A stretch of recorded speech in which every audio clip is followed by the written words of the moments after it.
to the August 27, 2026. I'm calling to order, and I would like to start with the introductions. To my immediate left is Mary Hodge from Bowling Green. My name is Richard Williams, and I represent Western Caroline. We have Mr. J.D. Young, who is with Reedy Church. Lee Tingner, who is with Madison. On video is Steve Rollins representing Mattapanai. The staff on hand tonight is Mr. Leon Hughes, he's the director, Mr. Brad Robinson, the zoning administrator, Craig Pennington, the planner, and Chris McKenzie, not Max Halavin, the county attorney. And with that being said, we'd like to stand and do the Pledge of Allegiance. To the flag of the United States of America, and to the republic for which it stands, one nation, under God, indivisible, with liberty and justice for all. And Ms. Hodge will be doing the invocation this evening.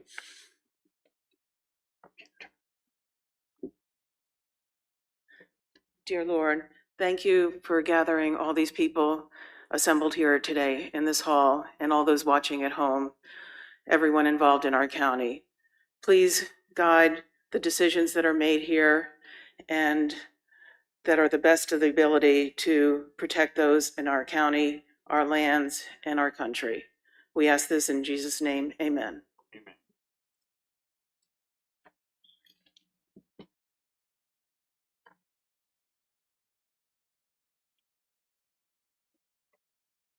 Next thing up is the approval of the minutes. Has everybody had an opportunity to review them?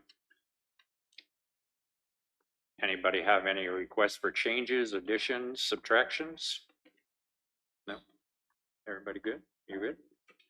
Okay, great. Thank you very much. The next thing on the agenda is, oh, yeah.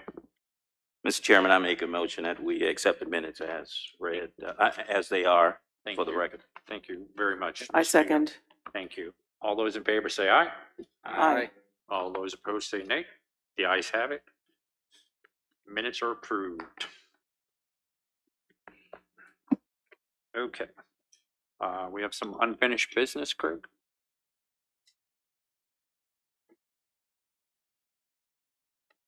Mr. Chairman, if I may, I would like to, because of the appearance of impropriety, I would like to abstain from this matter. Okay, that'd be fine with me, Mr. Young.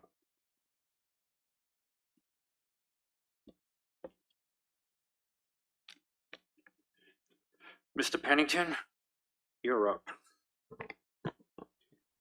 Thank you, Mr. Chairman, members of the commission. Before I get started, handed out on your desk tonight is a response to the proffer analysis provided by the applicant. A letter from Public Utilities stating that they have enough water to support the project. A citizen comment letter from Ms. Julie Yandora. Citizen correspondence between Luckstone and the Gales. A letter from the Virginia Economic Development Partnership in support of the project. And a document from Luckstone stating what they heard at the Planning Commission meeting and how they responded to the concerns that were raised. And these just came in the past couple of days, correct? Yes. Thank you.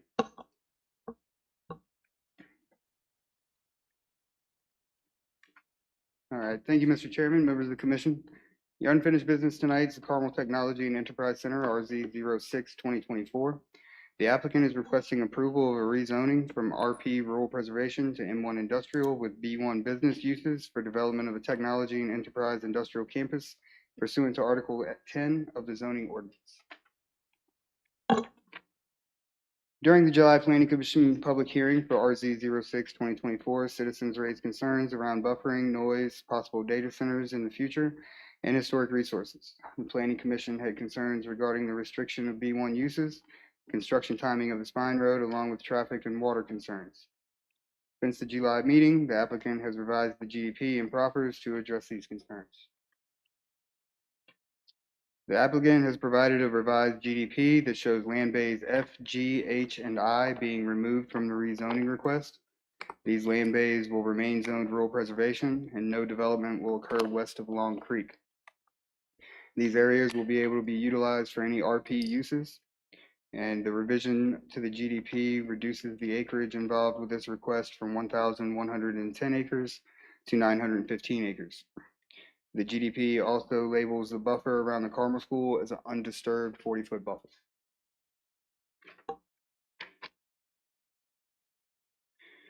The applicant has submitted a revised proffer statement that is summarized on this slide.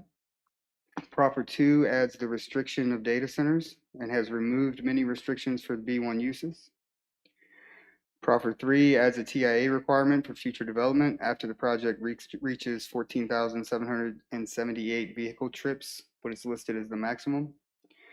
The original proposal contained language in the TIA to make a portion of Jericho Road near the intersection of Route 207 a one-way roadway. This amended proffer statement commits to not making Jericho Road a one-way roadway. The revised proffers adjust the timing of the Spine Road A design and the timing of Spine Road A final construction to 3 years after the first CO of the first building on the property. The timing of the traffic signal at the site entrance has been adjusted and various grammatical changes have been made. Proffer 5 adds the requirement for documentation of roadway conditions for the existing roadway conditions for the roadway condition assessment and analysis. The timing for the cultural resources study has been made earlier in the process. The applicant has since submitted the phase 1B cultural study. The monetary amount has been amended for the Career and Technical Center, and a detailed proffer analysis is included in your packet. This concludes the presentation. I'm happy to address any questions that you may have. Does anybody have any questions for Mr. Pennington or Mr. McKenzie or anybody? You're good. The applicant has prepared a presentation if you so wish to see their presentation. We can listen.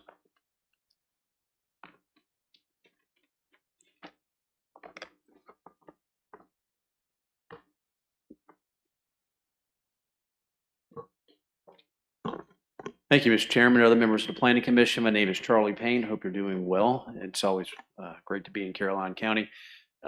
Craig covered most of the, if not all of the sort of key bases in regards to our response to many of your comments and questions at the last Planning Commission meeting. And I'll go through this real quick and then answer any questions you may have. So,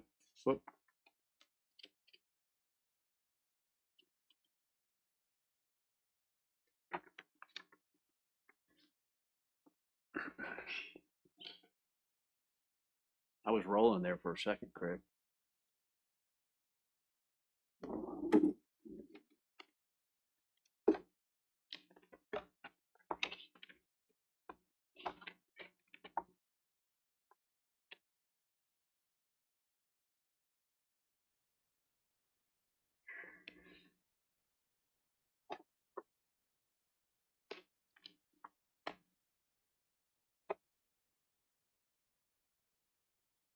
There we go. Thank you. Just real quick, a reminder, obviously Luck Companies is headquartered in Virginia. It's 4th-generation leadership. It's been operating for over 100 years. It's got 32 locations and over 1,000 associates across 4 states, including obviously in Caroline County, where it has strong ties to the county, as many of you know. Just real quick, pursuant to our last meeting, concerns that were raised by citizens, we did reduce the overall footprint of the project by about 210 acres, and most of that being west of Long Creek, west and south of Long Creek. So now the project is approximately 915.93 acres. You know the location of Jericho and Route 1 and the intersection of Rogers Park Boulevard. The parcels are, currently zoned RP, and future land use obviously is office industrial and Carmel Church growth. Again, this is just general overview that we discussed at the last meeting, and the request is a rezoning from RP to M1. And we are still projecting to build up to about 5.63 million square feet of industrial space. Here's the revised GDP sheet that shows the reduced land use area. We've also, in addition to reducing the overall land use area, we've also maintained, or will maintain, a 40-foot buffer near the Carmel School to the west and the south. And we've been working with them, obviously, before and after our meeting in that regard. Just real quickly, just an overview of our changes to the project. Again, we reduced the overall footprint by 200 plus acres to ensure buffering to our west of Long Creek.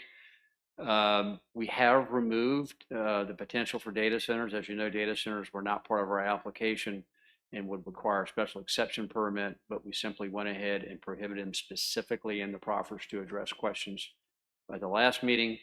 I believe Mr. Williams may have raised some issues about concerns about proffering out certain potentially viable retail uses, or B1 uses, I should say. So we have put back in, if you will, to allow retail, restaurant, and service uses, banks, coffee shops, etc. We have updated our transportation proffers to make it clear that we're capping our trips at 14,778. And if we exceed that cap, we got to come back to the table with a revised TIA and to build whatever improvements that TIA requires. We have revised our timing triggers for certain transportation improvements. You may recall our original proffers required us to build, complete the quadrant road, if you will, to Jericho within 5 years after the first CEO for the building exceeding 250,000 square feet. We have now shortened that time period to 3. And of course, that time period may be much sooner than that, depending on what user goes in and at what location and how big that user may be. And again, with each site plan, we're going to request a signal warrant so that we can get that signal constructed and up and running sooner rather than later. It benefits, obviously, that corridor, a transportation corridor, and it benefits our project as well. And it also is a public safety feature. We've also transferred $25,000 into the CTE proffer for schools. So it went from $75,000 to $100,000 to increase that number, to make sure that the school system is also supported for purposes of vocational career technical training. Those are the key big ones. We also submitted a will serve letter from Rappahannock Electric Co-op, and we also got a confirmation from utilities, and staff can talk to that effect about there being adequate water capacity for this site, even at full build out. And with that, Mr. Chairman, I'm happy to answer any questions you may have. Anybody have any questions for Mr. Payne? None? I have some questions if you can hear me. Yep, we can hear you, Steve. Okay. And this might be for Mr. Pennington or for the applicant, but so it's the right turn lane going southbound, the southbound right turn lane. Who did VDOT determine the length of that turn lane, or what drove that being? Which one? Is that the one is that the Rogers Clark and? Yeah, that came from Mr. Rollins. That's the right turn lane went into Bay A. Talking about it into the retail area. Yes. Yes, that's part of our transportation impact analysis, and that was obviously part of our TIA, and then that was approved by VDOT in the county. Now, in the one of the, I think it's the everything that we got this evening, but there was something written in the one of the properties about the $50,000 for the traffic signal, and the county chose to use it for something other than the traffic lights. So can I get clarity on that? Would that $50,000 be used anywhere in the county, or does that still have to be used within the area of the project? Yes, Mr. Rollins, the way it's written is to give the county flexibility. That $50,000 is to help contribute towards a light at the intersection of off the ramp, southbound ramp at Rogers Clark. Of course, we're not generating any impacts at that intersection, but we made the proffer to help facilitate the eventual installation of the light. But we also said that if the county wanted to use that 50,000 for other transportation needs, it could do so.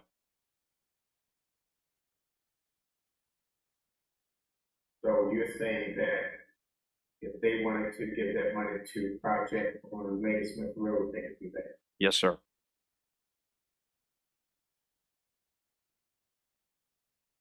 But how to get all of your questions to you first. So, what would be the possibility of your plan for this development where, what are the chances that major distribution companies such as grocery and food service decided to make this area their central hub for the region? And let's say Walmart, Fleming, McLean Company, Wawa, all decided to put distribution centers in your facility. What is there? Do you have any limitations on that? We don't have any limitations on it, except our traffic study has limitations.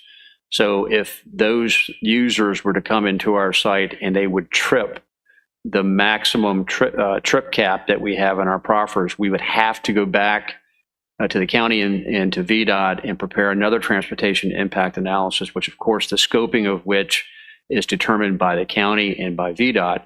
And whatever improvements would be triggered from that TIA, we would have to make it. That's how the proffer is written. We would have to build them, I should say. So I understand the trip counts, and I guess my line of reasoning is that the majority, when you look at grocery and food service distribution centers, they have a high volume of tractor and trailers that they watch inside. They do a lot of watching of the delivery materials when they come back to the distribution centers. And my concern is saving the water consumption for, let's say that should happen, that those 5 came in there and didn't affect your trip count, but would possibly affect the water use of the county. My concern is with that. I don't know if that's if anything went to respond to, but I have a concern with the amount of water. Then those facilities also, they gave the first one frozen material, so we talked about generators to keep products frozen and refrigerated, that you would have, if it should happen that 5 distribution centers come in there, we're talking about a lot of generators being running at the same time as well. So that is one of my concerns. So my biggest one is with the water consumption. It's just, I don't know if somebody from the county wants to respond to that. Hey, Steve, this is Craig. So the memo that was written by Mr. Schiebel, Director of Public Utilities, it should be in your email from this afternoon. It states that multiple wells are about to come online in the county to add capacity to the water system. And it speaks specifically to peak demand for washing, things like that, and that operations like that are already going on in the county. Mr. Schiebel's letter also goes on to say that there is enough capacity to serve those types of uses within this facility. You know, I read that, and I know he was talking about lawn, warming lawns and such, but I'm just looking at the amount that, those trailers will watch inside the tire. And he made a statement there in his letter that said that the storage doesn't take the need for increased water production. So, I mean, a lot of stuff that I understood he was trying to say that he was going to be okay, but I think also I kind of read between the lines that, the issue isn't going to be resolved, as far as the need for water. So Mr. Schiebel's not here this evening, so I can't speak to what intent may be in the letter, just what the letter states. So while you're there, there was a point, deal out of the point road, I think it was page 13, and I think you guys made a notation that you didn't like the field that for that point road. You guys still stand on that, but this point road not being built up. Our statement on that proffer was that the proffer could be strengthened with a commitment to make the connection to Jericho Road once the Quadrant Road, Spine Road A, reaches Spine Road B. There's approximately 1,300 feet left between Spine Road A and Jericho Road. So our analysis was that the proffer could be strengthened with, once that connection to Spine Road B is made, about a faster connection to Jericho Road. And the approval of the site plan for the certification of occupancy prior to the installation of traffic light was noted on page 26 as well. So if those two things happen without the traffic light there, is there still concern? So the traffic light is going to be based upon VDOT warrants. The warrant for the traffic light is 8,000 trips. And so the applicant is going to request early signalization of that intersection before they hit 8,000 trips with every site plan. And if VDOT denies that, then once they hit 8,000 trips with a user, then they will warrant the traffic signal and be able to install it at that time.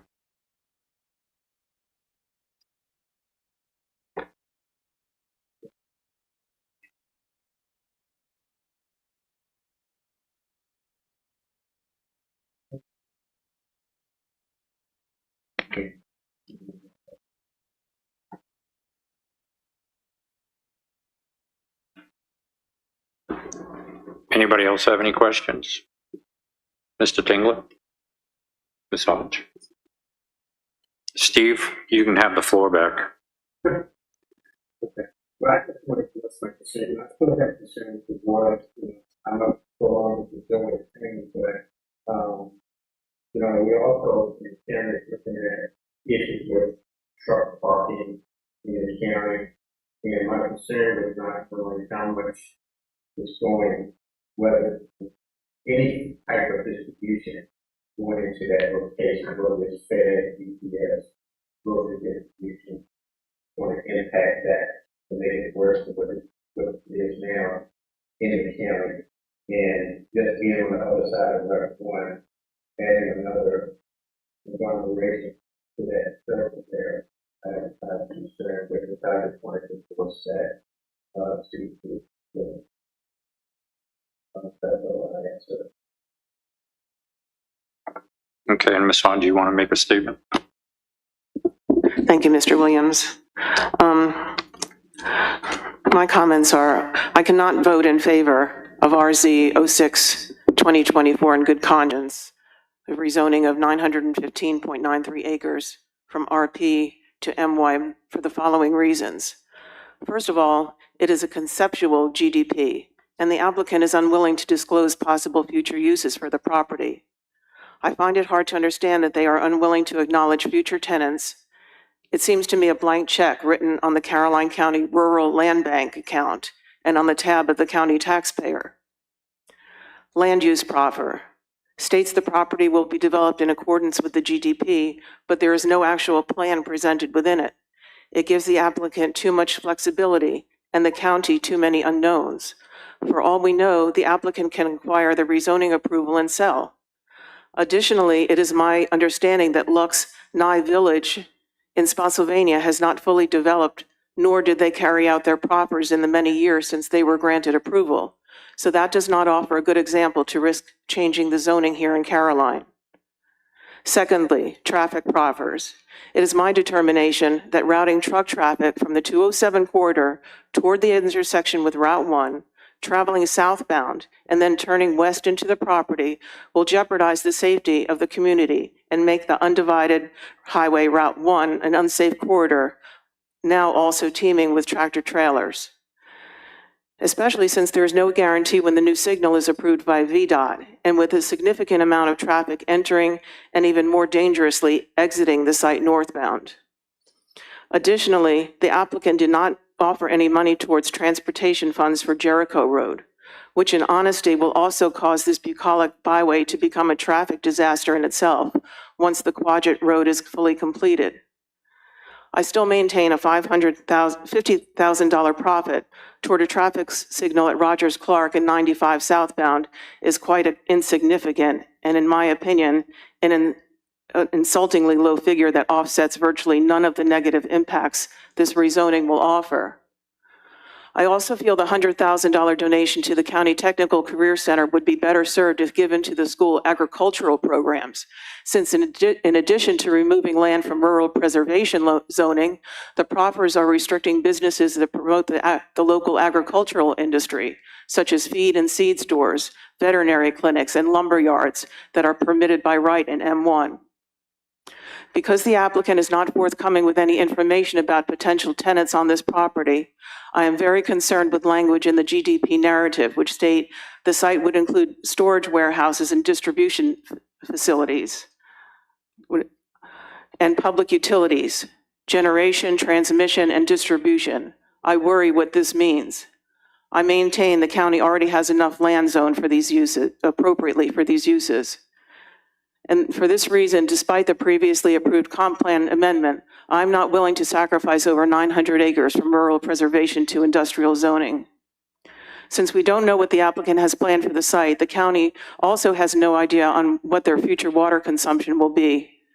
The applicant states they would be willing to purchase water from a future reuse system, but again, this is a conceptual GDP, and there are no clear future uses offered by the applicant. All the proffers offered are solely for the applicant's benefit and self-serving. Not one will benefit the county as a whole, nor offset the risks to the health and well-being of our community. Thank you, Mr. Williams. Thank you, Ms. Hodge. Does anybody else have anything to say? Any questions for Mr. Pennington?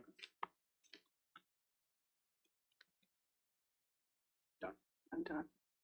Okay, with that being said, would somebody like to make a motion for RZ 06-2024?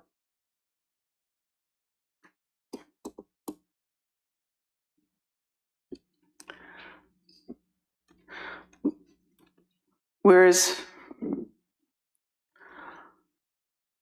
zoning request RZ 06-2024 for Carmel Christian Academy, Luckstone Corporation, Kevin Newcomb, Treasurers of Oxford Mount Zion Baptist Church, Q5, Luckstone Corporation applicant.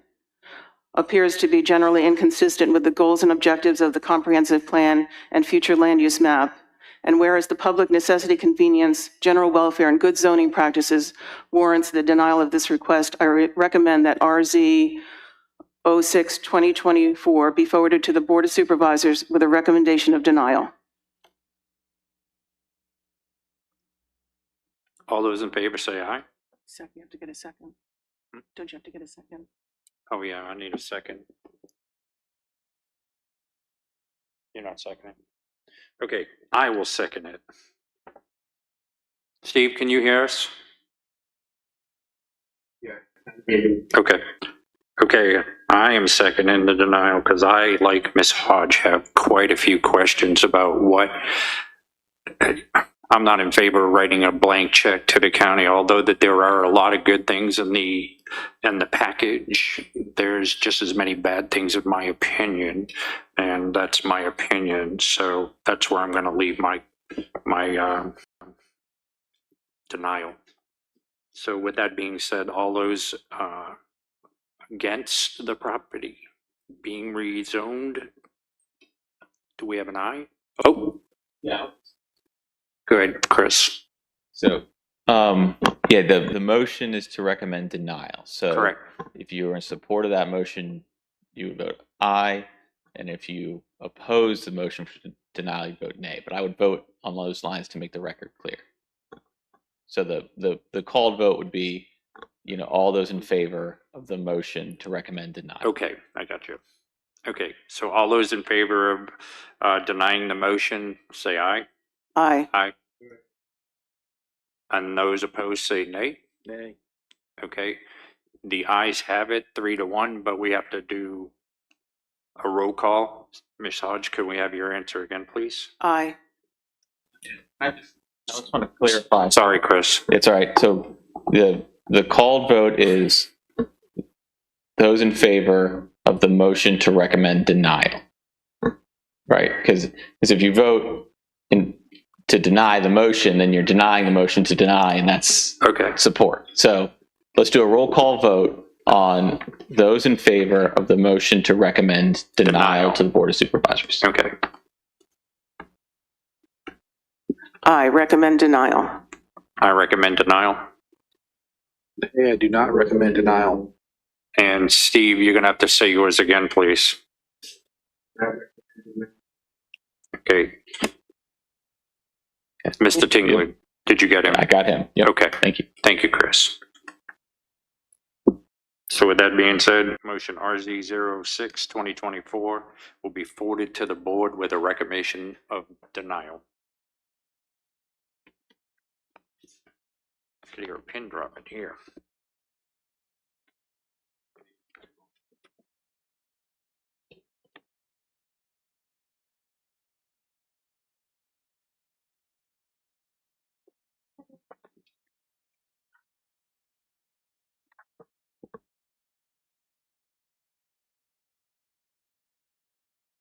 Thank you, Chris. That's the first time. All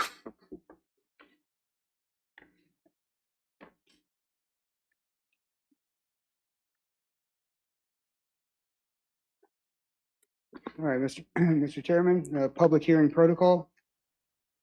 The purpose of a public hearing is for the Caroline County Planning Commission to listen carefully to the verbal expression and position and opinion from the citizens of Caroline County. Public hearings are not a question and answer session or debates, and all statements should be addressed to the chair. When members of the public offer comment, they need to clearly state their name and voting district prior to making their comments. Applicants or representatives of the applicant will be allowed 15 minutes to introduce information regarding the matter advertised for public hearing. All comments are to be pertinent to the issue being considered. Persons speaking at public hearings are respectfully requested to keep comments brief, not to exceed 3 minutes, and to address only those issues pertinent to the matters advertised for public hearing. After the public hearing has been closed, the applicant or representatives of the applicant will be allowed 10 minutes to address any issues identified by the public.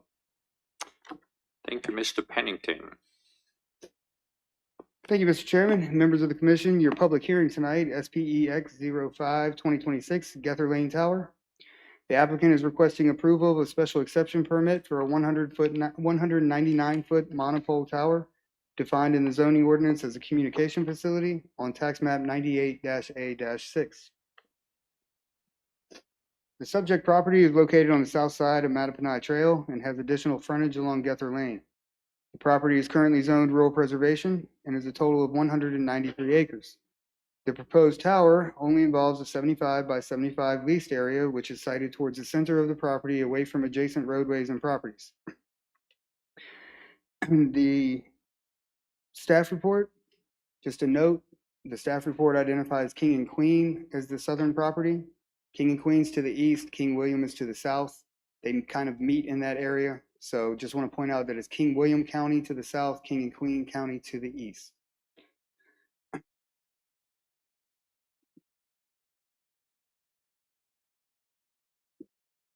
The proposed tower will consist of a 195-foot monopole tower with an attached 4-foot tall lightning rod for a total height of 199 feet. The tower will be contained within a 50-foot by 50-foot equipment compound that will utilize an 8-foot tall chain link fence with evergreen plantings around the perimeter of the compound. The compound will be set back 1,794 feet from Mattaponi Trail, 1,065 feet from Gether Lane, 3,325 feet from the southern property line, and 1,041 feet from the western property line. The collapse zone for the tower will be wholly contained within the subject property. The tower will be accessed from Gether Lane via an existing farm road, which encompasses an additional 0.73 acres for a total of 0.86 acres involved with the request. Surrounding properties are zoned rural preservation, range between 2 and 85 acres. There are 6 single-family dwellings located to the east of Gether Lane, 2 single-family dwellings to the north, across Mattaponi Trail, 1 single-family dwelling to the west, and vacant land located in King William County to the south. The 2030 Comprehensive Plan designates this area as agricultural preservation, which encourages low residential densities and gives preference to agricultural and forestry uses.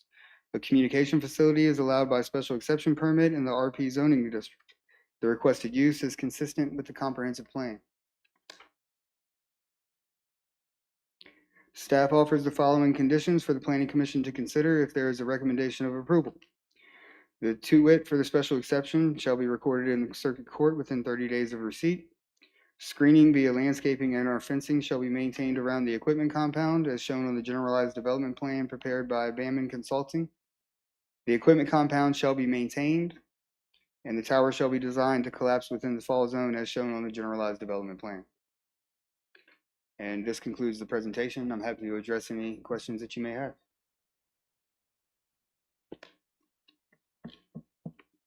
Anybody have any questions? Just to make sure I understood what you said, Craig, the fall zone, there's absolutely no chance this thing could hit somebody's house. No, so the way monopole towers are designed, should there be a structural issue, they roll on themselves. And so everything should collapse within the compound or just outside of the compound. Especially with these setbacks, there's no chance this is going to fall on anybody else's property. Craig, what are the plans for using that existing farm road off of Gether Lane to get access to the site rather than coming in through the field? So the existing farm road off Gether Lane is the planned entrance for this site. However, VDOT has some comments noting site distance. And so the applicant is currently working with VDOT on where the entrance will be, whether it stays at the farm road with some site distance easements or shifts maybe to the north a little bit and cuts in a new entrance. But they're currently working with VDOT. Wherever the site is going to be accessed at is going to be based on VDOT approval. These both Gether Lane and Mattaponi Trail are VDOT state roads. Okay, thank you.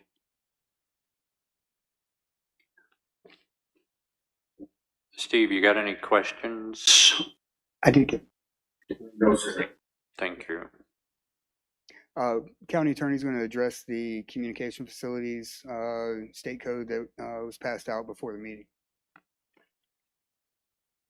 Yes, so you've got a large document for the meeting. I think staff just wanted you to have it as a reference. But I'll touch on it here briefly. But so what you have before you is just a printout of a portion of the state code called the zoning for wireless communications infrastructure. And in short, what this is it's a state law that kind of puts some limitations on your normal zoning process for an SPX. And in particular, you see a section that's highlighted. It's on page 8. It's 15.2, 2316.4:2.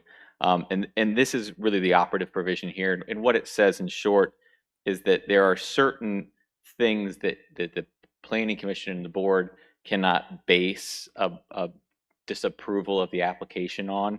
Has to do with,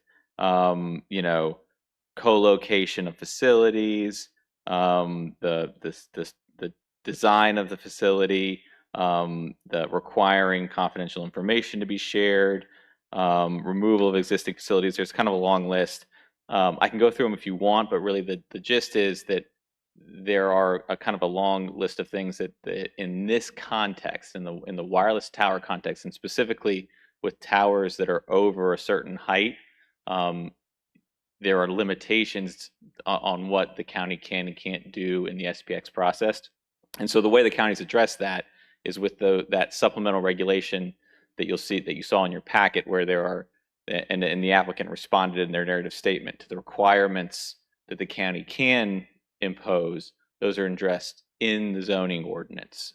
And so that's how this application differs kind of from your typical special exception application. The state has, in some ways, preempted some of your zoning authority through this statute that you have before you. Okay, thanks. Thank you, Mr. McKenzie. Your time was up anyway.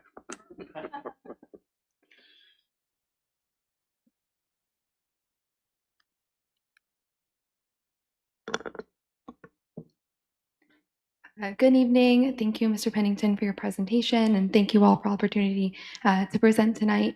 I'm Kate Lafayette with Roth Jackson, here with Jennifer Mullen, represent the applicant, and then Stuart Patterson is also here with us tonight, and he's the engineer for this project. To start, this is a 193-acre property, the corner of Gether Lane and Mattaponi Trail. The blue star there indicates where the tower will be constructed. So it's centrally located on the property, and this was intentional so that we are over 1,800 feet from Mattaponi Trail Road, and then additionally 1,000 feet from Gether Lane, and then over 1,400 feet to address your question about the residence. The nearest residence is 1,400 feet from the site of the tower. And the setback here would be usually about 100 feet. So we're almost 1,300 feet above that. Another look of where the tower would be at that blue star. So we are zoned rural preservation, and in this district, proposed communications facilities like this tower are allowed with the special exception approval. And with that approval, like the county attorney addressed, there are 15 additional standards that we have to meet. So that includes a letter from our engineer, Stuart, about the structural integrity of the tower and the collapse zone being within the property, as well as meeting all FCC requirements, setback requirements, a general development plan to be reviewed by all the county departments. The property is additionally designated agricultural preservation. So the lease premises here are 75 by 75 feet.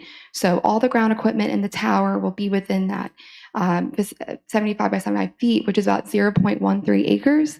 And then we will be improving the farm access road so that way vehicles can easily traverse and emergency vehicles can also access the site.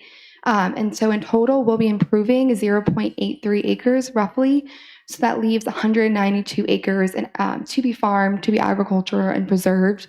And the enhancement here is the tower, which will expand coverage for the area. So this is the current coverage for Verizon in the southeast area of the county. The green circles are where there are towers now. And then the red circle is where our tower would be. So as you can see, this will be serving an entirely new resident space, as well as helping with any coverage gaps. So as you're driving to work or to see your friend or family, there's less gaps in coverage there. So this is our general development plan that we submitted to the county and all the departments, and as well as VDOT. It will also be used at site plan. So as you'll see, the setback lines are all designated on there, as well as the collapse zone. And again, it's centrally located in the middle of the property. And then these are just better looks because sometimes it's hard to read. And then this is the ground equipment. So it's all within the lease premises. All the ground equipment will be secured by an access gate and a fence. The fence will be surrounded by evergreen trees, and that is one of the conditions that Mr. Pennington noted. And as part of that condition, we also have to upkeep the screening. So we have to make sure the trees stay full. And if one gets, a windstorm, we'll have to replant to, provide for constant screening. And then this is the proposed image of the tower. So you'll see it's 199 feet. With 4 feet of that tower being the lightning rod. So it's starting at 195 feet is where the Verizon antenna would be. And then there's room on this tower for 3 additional antennas. So that can be any other carrier or coverage or service, as well as emergency services. So the benefit here is that the more carriers that come into the area, the more coverage, the more easier residents can access emergency services if needed. So we do think this tower would be an enhancement to public health and safety in the area. This application, like I mentioned, does meet all the standards for a special exception permit and is consistent with the comprehensive plan. So we kindly ask for your recommendation of approval. Thank you. Thank you. Does anybody have any questions? I have one. Yes. The collapse zone, it's actually owned by the Broadus family, though, is it not? With the, if it were to hit a residence, which it won't. Yeah, so they're entering into a lease with the cell phone coverage company. So it's intended to fall within that 75 by 75 feet. So the ground area is 50 by 50. So that extra lease premises does provide some room there if the tower were to collapse. And that's part of the lease agreement. Okay, great. Thank you. I have a couple of questions. So there's one tower you currently have, those screen As far as that one follow, what road is that tower located?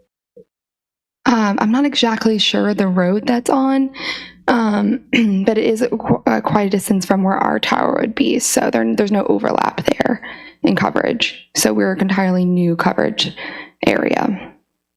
And I need to go to get the location, but where the tower would be placed, is that all open land? Yes, sir. So the only improvement is that existing barn that's right next door. So the rest of the land can still be used for farming purposes. This question of the engineer, so does towers of that nature,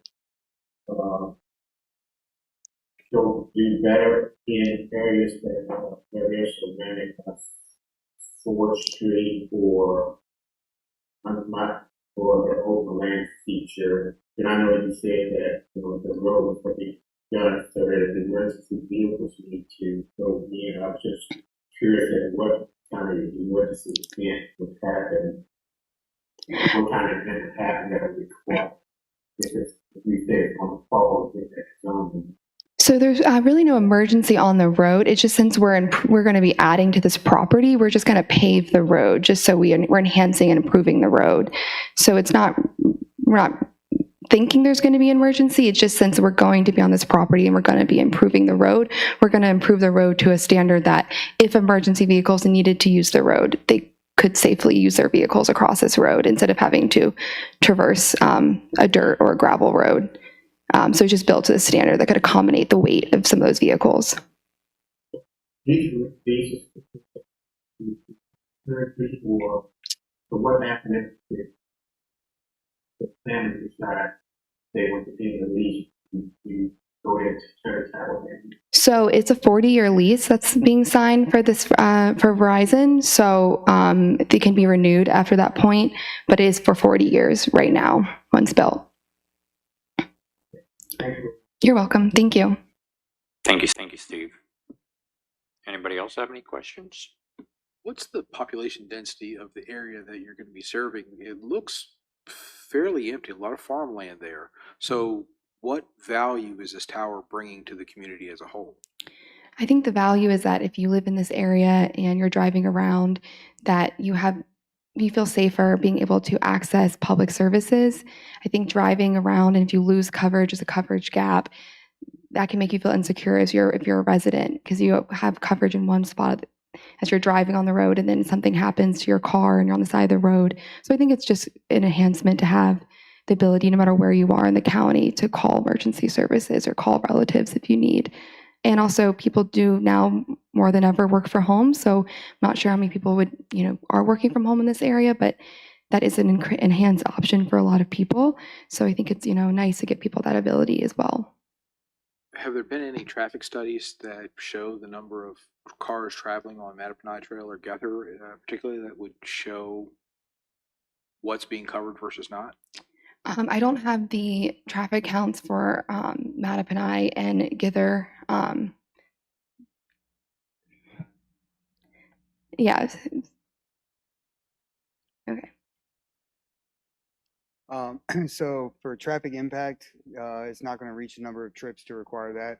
I can get the 2024 average daily traffic numbers in this area.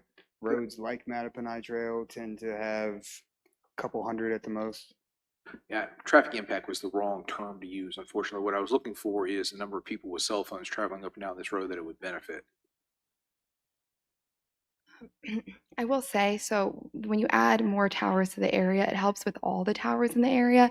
So your coverage is improved in this whole southeastern quadrant or area because they all work together. So there's less capacity issues as well.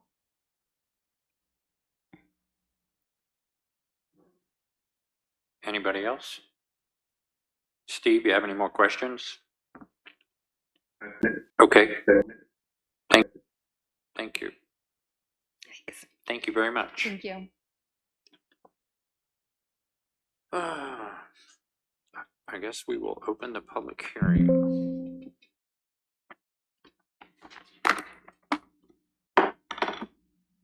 Is there anybody wishing to speak in reference to SPX 05-2026? Is there anybody wishing to speak? Yes. Come on up. And state your name and your voting district, please.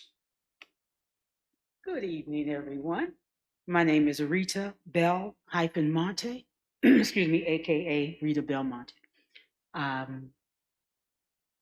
am really grateful to be here this evening, and Voting thank district, you all so Ms. very Martin. much for giving me this opportunity. I'm just concerned about the health and safety of this tower, and I noticed, as as Steve mentioned, that tower seems to be quite close to the one that's already existing. Just for what I can see on the map, on the one circled in green, so that's already a cell tower, and you're going to put a second one. How close is how close? Just it's not that close, but how close is close? Okay, there's the one at the top. How close is that? If that circled in the red, which is the new tower, how close is that to the existing tower? And what is really going to be the impact? In having that, I've never had a problem with my cell phone, but I'm just curious to know, why do we need these towers so very close? And I want to know the distance from the proposed tower to the existing tower, please. Ms. Martin, your voting district. Oh, Mattapanai. Thank you. Thank you.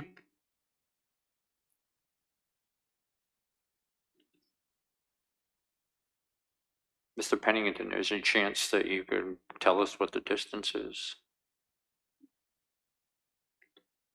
After the public hearing's over, the applicant has 10 minutes to Okay. rebut anything that the public has brought up during public hearing. So I would say let's finish the public hearing and then let the Okay. applicant speak. Thank you. State your name and your voting district, please. Linwood Broadus, Bowling Green District. I'm one of the applicants. Roughly, the distance between those two towers is probably about 7 miles, maybe a little more. Cell phone in our area is horrible.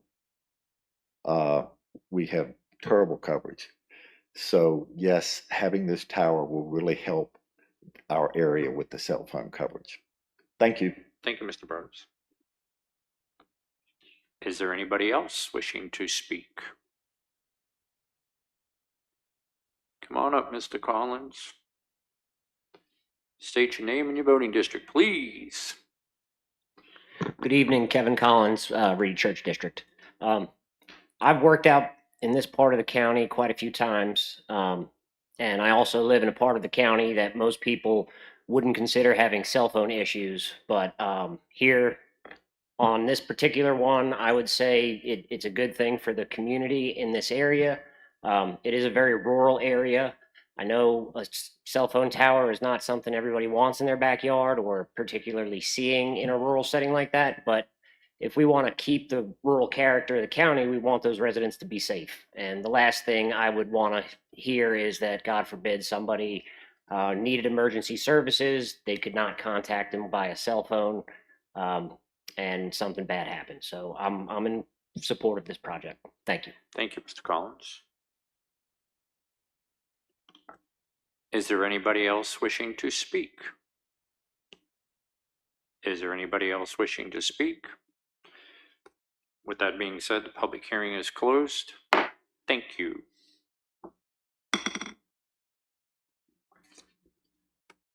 Tonight is just a crazy night.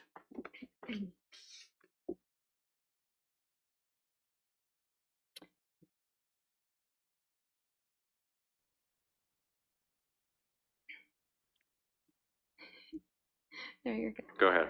I'm lucky to have our engineer here because he was able to map out the exact distance between the towers, and it's 5.73 miles between the two towers. So just wanted to, What was that? the distance between the towers is 5.73 Thank you. miles. Just wanted to state that.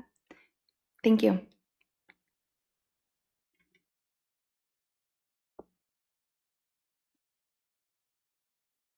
Anybody have any questions, concerns? You're good? Steve? I'm good, sir. Thank you. Mary? Mary? You good? Would anybody like to make a motion for SPEX 05 2026? I don't have a card. I'll make a motion.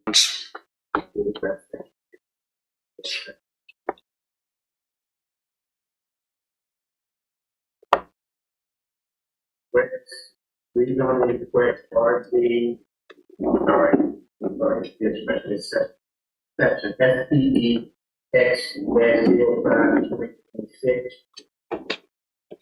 Move that we pass it on to the board supervisors for approval. Second. All those in favor say aye. Aye. Aye. All those opposed, nay. Thank you, Steve. Delayed reaction. All those in favor, all those opposed say nay. The ayes have it. The motion carries. It will be forwarded to the Board of Supervisors with a recommendation of approval. Thank you, everybody.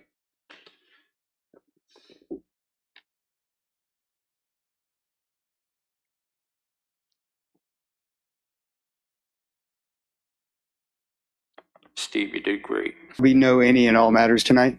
Any and all matters tonight.